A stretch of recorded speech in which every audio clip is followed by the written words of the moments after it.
राम राम मंडळी, आज मी करून दाखवणार आहे पाचक पित्तशामक कोकणातील सुप्रसिद्ध अशी सोलकढी। तर सोलकढी बनवण्यासाठी इथं मी घेतला आहे नारळ पाणीवाला एक नारळ आणि आपण ओटी वगैरे भरण्यासाठी वापरतो तो एक नारळ, 2 हिरव्या मिरच्या, बीटचा एक तुकडा, लसूण आणि अद्रक। तर आता हे खोबरं आपण मिक्सरमध्ये बारीक करून घ्यायचं आणि त्याच्यामध्ये आपण घातलं जिरं 1 चमचा, 1 बीटाचा तुकडा, आलं, लसूण, 2 हिरव्या मिरच्या घालून हे थोडंसं पाणी टाकून बारीक वाटून घ्यायचं।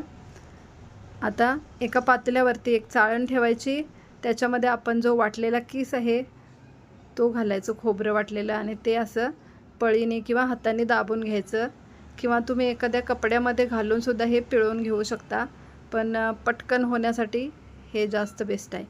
तर अशाच पद्धतीने सर्व खोबरं मी बारीक करून घेतलं आणि त्याचा जो नारळाचं दूध आहे ते असं काढून घ्यायचं आणि आता बघा असं गाळून घ्यायचं।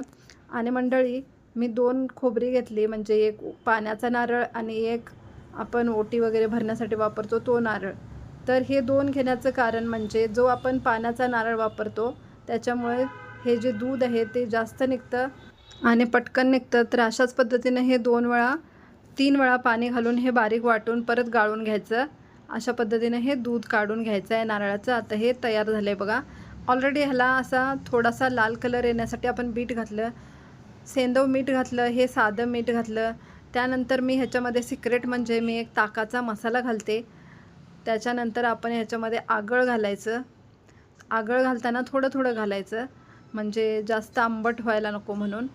तर टेस्ट बघायची आणि परत घालायचं। तर हे सगळंच आगळ घालावं लागणार, पण तरीसुद्धा एकदा टेस्ट बघून मग परत घालायचं, जास्त आंबट नको असेल तर जास्त नाही घालायचं। तर अशा पद्धतीनं हे आगळ घालून तयार केलं। आता याच्यामध्ये हवं तर तुम्ही बर्फाचे तुकडेसुद्धा टाकू शकता, बारीक चिरलेली कोथिंबीर टाकायची, पण जर बर्फ नको असेल तर असंही तुम्ही ही सोलकढी पिऊ शकता। ही सोलकढी तुम्ही नॉनव्हेजसोबत, चिकनसोबत, मच्छीसोबत पण पिऊ शकता किंवा अशीही पिऊ शकता। उन्हाळ्याच्या दिवसामध्ये ही सोलकढी आवर्जून प्यावी, ही शरीरासाठी अत्यंत उत्तम आहे। पाचक पित्तशामक अशी ही सोलकढी तुम्हीसुद्धा नक्की करून पहा आणि कशी झाली मला कमेंट करून जरूर सांगा। पुन्हा भेटूया अशाच नवीन नवीन रेसिपी घेऊन, तोपर्यंत राम राम।